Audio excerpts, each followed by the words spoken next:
ನಮಸ್ಕಾರ. ಬೆಳಗ್ಗೆಯಿಂದ ಈವರೆಗೂ ನಡೆದ ಸುದ್ದಿಗಳ ಕ್ವಿಕ್ ಲುಕ್. ಎಲ್ಲೆಲ್ಲಿ ಏನೇನಾಯಿತು ಅನ್ನೋದರ ಕಂಪ್ಲೀಟ್ ಡೀಟೇಲ್ಸ್ ಅರ್ಧ ಗಂಟೆಯಲ್ಲಿ ನಿಮ್ಮ ಮುಂದೆ. ರಾಜ್ಯದಲ್ಲಿ ನಡೆದ ಇಂಟ್ರೆಸ್ಟಿಂಗ್ ಸುದ್ದಿಗಳನ್ನು ನೋಡೋಣ ಕರ್ನಾಟಕ ನ್ಯೂಸ್ ಎಕ್ಸ್‌ಪ್ರೆಸ್‌ನಲ್ಲಿ.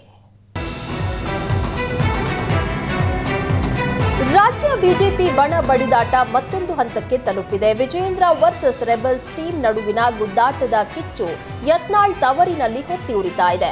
ವಿಜಯಪುರ ಜಿಲ್ಲಾ ಬಿಜೆಪಿ ನೂತನ ಅಧ್ಯಕ್ಷ ನೇಮಕ ಬೆನ್ನಲ್ಲೇ ಮುಸುಕಿನ ಗುದ್ದಾಟ ಶುರುವಾಗಿದೆ. ವಿಜಯಪುರ ಬಿಜೆಪಿ ಜಿಲ್ಲಾಧ್ಯಕ್ಷ ಸ್ಥಾನಕ್ಕೆ ವಿಜಯೇಂದ್ರ ಆಪ್ತ ಗುರುಲಿಂಗಪ್ಪ ಅಂಗಡಿಯನ್ನ ನೇಮಿಸಲಾಗಿದೆ.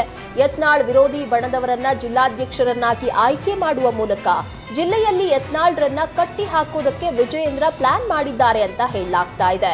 ಯತ್ನಾಳ್ ಗಮನಕ್ಕೆ ಬಾರದೆ ಜಿಲ್ಲಾಧ್ಯಕ್ಷ ಸ್ಥಾನಕ್ಕೆ ಗುರುಲಿಂಗಪ್ಪ ಅಂಗಡಿ ನೇಮಿಸಿರೋದು ಜಿಲ್ಲಾ ಬಿಜೆಪಿಯಲ್ಲಿ ಭಾರೀ ಅಸಮಾಧಾನಕ್ಕೆ ಕಾರಣ ಆಗಿದೆ. ಅಲ್ಲದೆ ಬಿಎಸ್ವೈ ಕುಟುಂಬ ಹಾಗೂ ಯತ್ನಾಳ್ ಬಣದ ನಡುವೆ ಮತ್ತಷ್ಟು ಕುದಿ ಕೆಂಡವಾಗುವ ಸಾಧ್ಯತೆ ಇದೆ. ಬೆಂಗಳೂರಿನ ಕಸ ಹೊರವಲಯದ ಕಣ್ಣೂರು ಜನರಿಗೆ ವಿಷದಂತೆ ಕಾಡ್ತಾ ಇದೆ. ಕಣ್ಣೂರು ಬಳಿಯ ಕಸದ ಡಂಪಿಂಗ್ನಿಂದಾಗಿ ಸ್ಥಳೀಯರಿಗೆ ಹಲವು ರೀತಿಯ ಆರೋಗ್ಯ ಸಮಸ್ಯೆ ಎದುರಾಗ್ತಾ ಇದೆ. ರಾಶಿಯಾಗಿ ಹಾಕಿರುವ ಕಸದ ಕೆಲ ವಸ್ತುಗಳು ಕೊಳೆತು ಹೋಗ್ತಾ ಇವೆ. ಇದರಿಂದ ಕಸದ ರಸ ಭೂಮಿ ಸೇರ್ತಾ ಇದ್ದು ಅಂತರ್ಜಲದಲ್ಲಿ ಬೆರೀತಾ ಇದೆ. ಇದರಿಂದ ಅಂತರ್ಜಲದ ನೀರು ಕಲುಷಿತಗೊಳ್ತಾ ಇದೆ. ಬೋರ್ವೆಲ್ ನೀರು ಹಳದಿ ಹಸಿರು ಬಣ್ಣವಾಗಿ ಮಿಶ್ರಣವಾಗಿ ಬರ್ತಾ ಇದೆ. ಕಣ್ಣೂರಿನ ಮನೆಗಳ ಟ್ಯಾಂಕರ್ಗಳಲ್ಲಿ ನೊರೆ ನೀರು ಸಂಗ್ರಹ ಆಗ್ತಾ ಇದೆ. ಈ ನೀರನ್ನ ಕುಡಿಯೋದ್ರಿಂದ ಜನರಲ್ಲಿ ಸ್ಲೋ ಪಾಯ್ಸನ್ ಆಗಿ ಆರೋಗ್ಯ ಸಮಸ್ಯೆ ಹೆಚ್ಚಾಗ್ತಾ ಇದೆ. ಕೂದಲು ಉದುರುವಿಕೆ, ಚರ್ಮ ಸಮಸ್ಯೆ, ಕಣ್ಣಿನ ಸಮಸ್ಯೆ ಹೀಗೆ ಹಲವಾರು ರೋಗಗಳಿಂದ ಬಳಲ್ತಾ ಇದ್ದಾರೆ. ನಮ್ಮ ಗೋಳು ಕೇಳೋರು ಯಾರೂ ಇಲ್ಲ ಅಂತ ನಾಯಕರ ವಿರುದ್ಧ ಸ್ಥಳೀಯರು ಹಿಡಿಶಾಪ ಹಾಕ್ತಿದ್ದಾರೆ. ಕಲಬುರಗಿ ಸೆಂಟ್ರಲ್ ಜೈಲಿನಲ್ಲಿ ಕೈದಿಗಳ ಆಟಾಟೋಪಕ್ಕೆ ಬ್ರೇಕ್ ಹಾಕೋದಕ್ಕೆ ಹೊರಗಿನಿಂದ ಬರುವ ಎಲ್ಲ ಆಹಾರ ಪದಾರ್ಥಗಳನ್ನು ನಿಲ್ಲಿಸಲಾಗಿತ್ತು. ಕೈದಿಗಳಿಗೆ ಯಾವುದೇ ರೀತಿಯಲ್ಲಿ ಹೊರಗಿನಿಂದ ಬರುವ ಆಹಾರ ನೀಡದಂತೆ ಅಧಿಕಾರಿಗಳು ಸೂಚನೆ ನೀಡಿದ್ರು.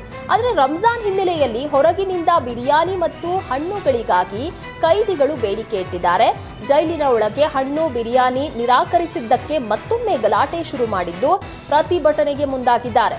ಸೆಂಟ್ರಲ್ ಜೈಲಿನ ಡಿ ಗೇಟ್ನಿಂದ ಎ ಗೇಟ್ವರೆಗೆ ಪ್ರತಿಭಟನೆ ನಡೆಸಿದ್ದಾರೆ. ಜೈಲಿನ ಒಳಗೆ ಕೈದಿಗಳ ಚೀರಾಟ, ಕೂಗಾಟ ಹಾಗೂ ಜೈಲಿನ ಗೇಟ್ ಎಳೆದಾಡುವ ವಿಡಿಯೋ ವೈರಲ್ ಆಗಿದೆ.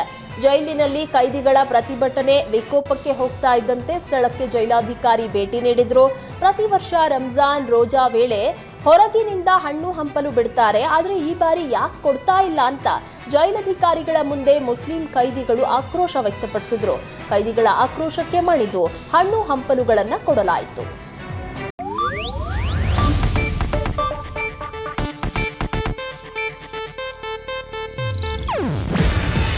ಇದು ಏಷ್ಯಾನೆಟ್ ನ್ಯೂಸ್ ನೆಟ್ವರ್ಕ್ ಪ್ರಸ್ತುತಿ. ನೀವು ನೋಡ್ತಿದ್ದೀರಾ ಏಷ್ಯಾನೆಟ್ ಸುವರ್ಣ ನ್ಯೂಸ್.